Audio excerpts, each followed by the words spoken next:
Okay. Hello and welcome to Finding Your Holy Grail, a show produced through Passionate World Talk Radio, whose goal is to educate, entertain, and enlighten. Today, we are kicking off the new series within the Enlighten division called Finding Your Holy Grail. I am your host, Dr. Mandy Simon, joined today by my co-creator, Dr. Gordon MacMillan. Thank you, Mandy, and welcome, everyone. We're so happy that you can join us as we embark on this journey of discovery, learning how to become more resilient and less fearful during uncertain times. It is really clear to everyone at this time that coronavirus has changed everything. We can no longer predict with any level of certainty our futures. This is difficult because uncertainty creates fear, and this fear can be more deadly than the virus itself. As a clinician, I understand that fear in our minds creates stress in our bodies. The stress is manifest through the release of cortisol levels into our bloodstream, and it flips us into survival mode. Survival mode is what we all know as the phenomenon of fight or flight. Survival mode literally shuts down our creativity, and we start to focus on ourselves at the exclusion of others. In the modern world, this means that our generous natures can be eclipsed and we lose sight of our full potential as human beings. But to live in this state is not acceptable, but it's not either sustainable. And when in hardship, we really need to actually be more caring and more generous in our focus both to ourselves and to others. This is how we thrive rather than simply survive.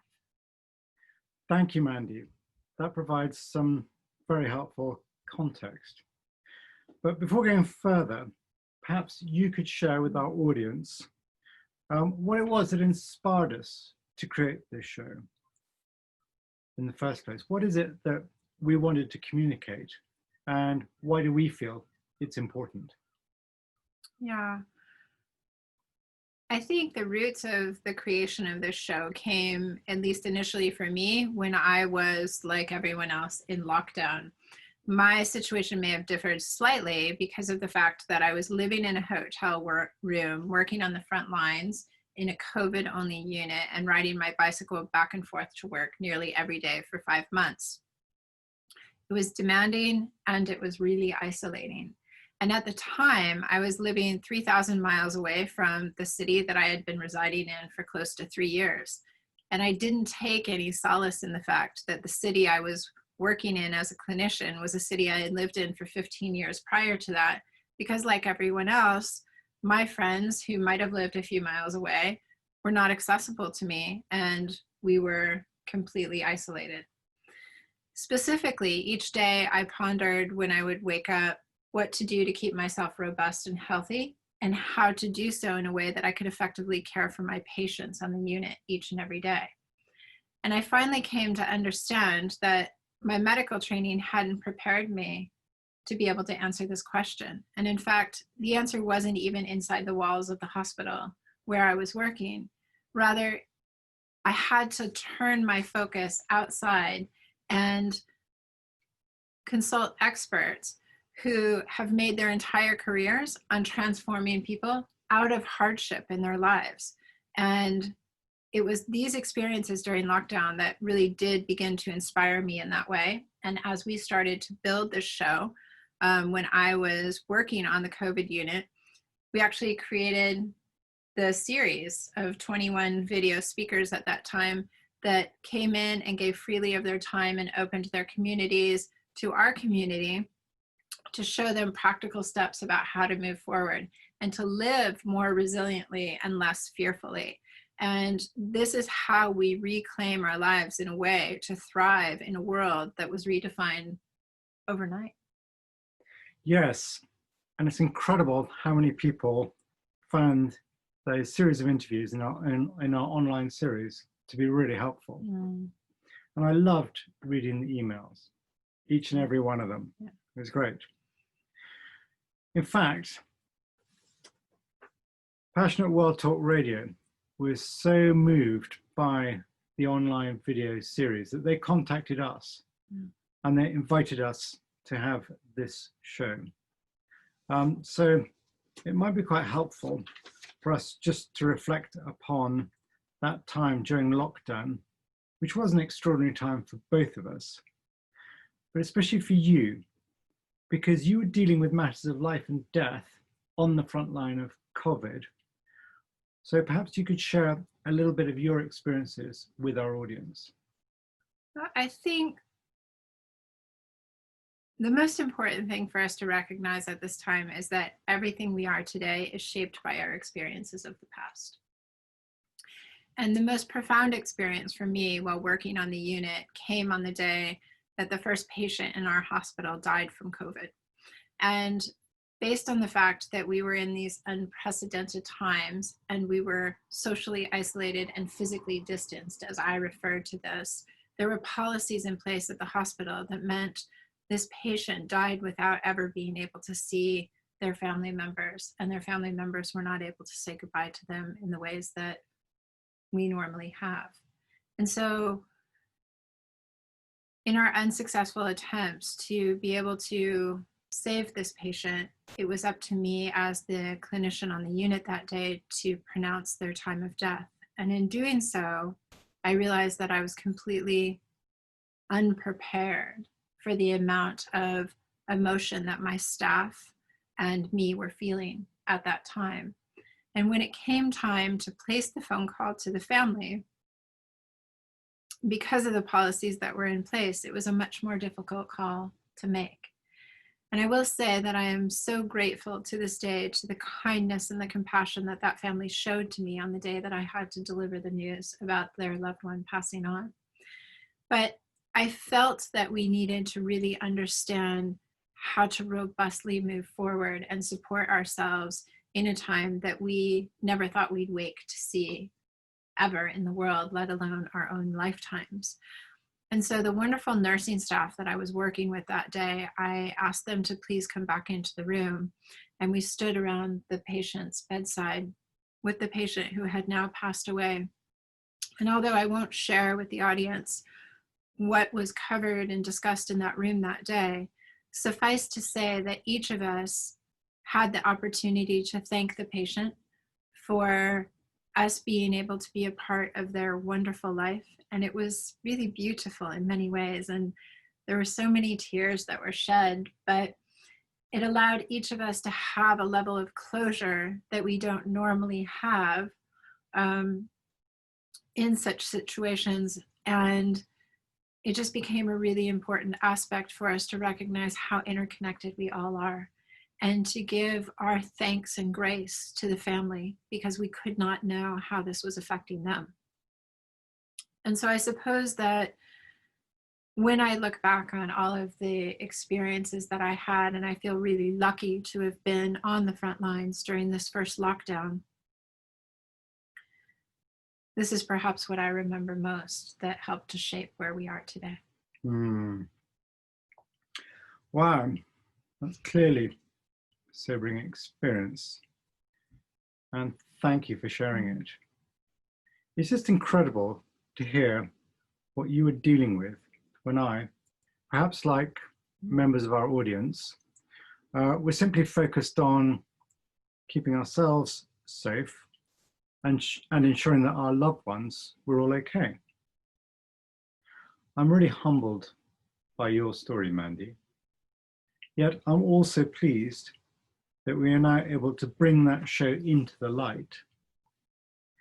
And I'd really like it if you could share with our audience what they can expect over the coming weeks when they tune into the show. Thank you.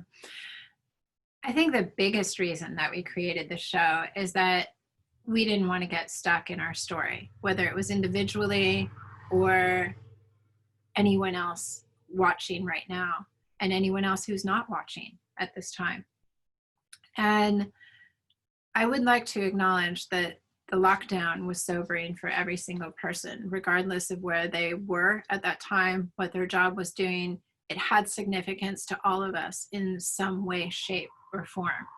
And the goal here is to not wake up as our future selves and say, I was once capable of X, Y, and Z. It's true that we've seen a very large number of deaths from the coronavirus, unprecedented rates of unemployment, challenges to our civil liberties each week, regardless of what country we live in.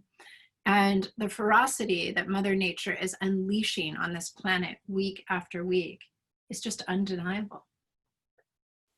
And in truth, our existence personally, but as a global community, has forever changed.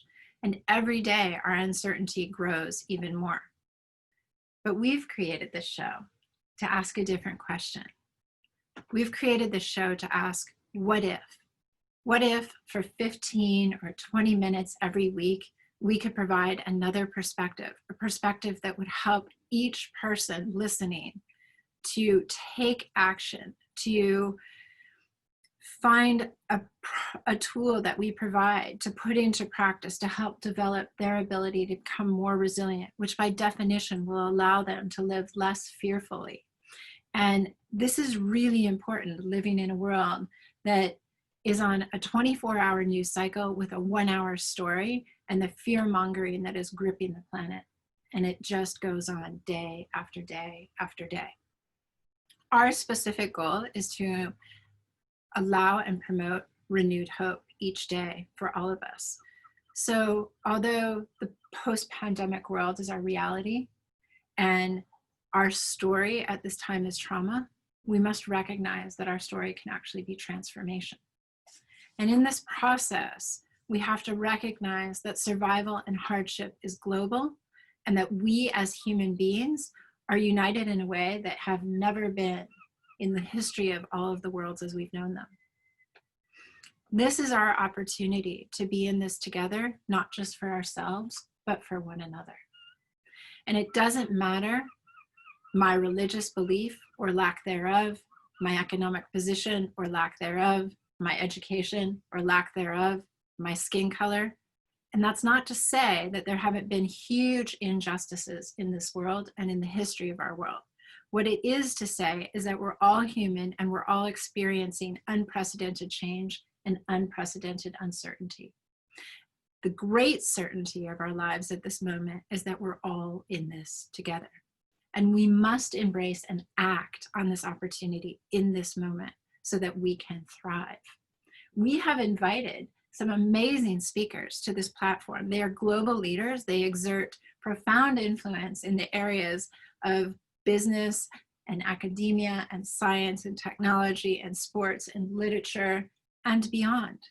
But the whole point of this show we have created so that for ourselves and for everyone else, we can recognize that we're interconnected. Certainly, that sounds relevant, timely, and really supportive. In fact, I'm quite excited about the lineup that we have in store for our audience. But before we came in air, you mentioned there were some other aspects of this show, which I'm sure our audience would be interested to hear a little bit about. Sure. I think the most important thing that we've looked at as the creators of this show is that we've invited guests to this platform who are aligned with their inner compass and have used the self-awareness of their inner compass to really exhibit a life that is lived with courage and vision, and in often cases, miracles. And these featured experts have focuses, whether it be in business, in love, or life, but they really embrace these 4 domains that make us so uniquely human in the animal kingdom. And this is our intellectual abilities, our emotional aspects, our spiritual aspects, and our physical bodies. And to lead off the experts next week, we're inviting Sandy Ash to the stage, and she is a resilience expert. And we've invited her because, not just because she's helped thousands of individuals and hundreds of companies, and she is a resilience expert, and not because she wrote what has been touted as the best business book written by a woman, but it's because she has the ability to show you that you already have attributes inside you that allow you to boldly take a path forward today. And in fact, she's going to focus you on the gifts that COVID has given you. And so the second part of our show, which is really unique, is that Finding Your Holy Grail is all about leading your own personal truth, using your inner compass to chart your path forward and to do so fearlessly and in resilience. And so we've developed a companion workbook that's available in PDF printable and PDF fillable versions. And if you stay tuned in the weeks to come, we will be able to announce who our artist in residence is, who is a very special guest. And we're so happy that you can join us. We're confident that your participation can inspire yourself and others into action, uncovering the power within to prepare for the world in which we now live. We look forward to embracing this change by exploring how we become more resilient and less fearful together. We also recognize that it's extremely important to not lose sight of our ability to live in love and without fear during these really uncertain times, and that we embrace the change to create a more harmonious and healthful planet and people. And to recall that hardship does not have to be our story. It's time to live our lives with courage, with vision, and with miracles. You can follow our work and receive lifetime access to our 21 speaker series online at www.findingyourholygrail.com. And you can write to us on email at findingyourholygrail@gmail.com. We would like to thank Passionate World Talk Internet Radio for providing a platform for our show, Finding Your Holy Grail. To find out more about them, please visit them at www.passionateworldtalkradio.com. To all of our listeners and viewers at home, we are so thrilled that you've joined us. And until next week, keep safe and stay brave.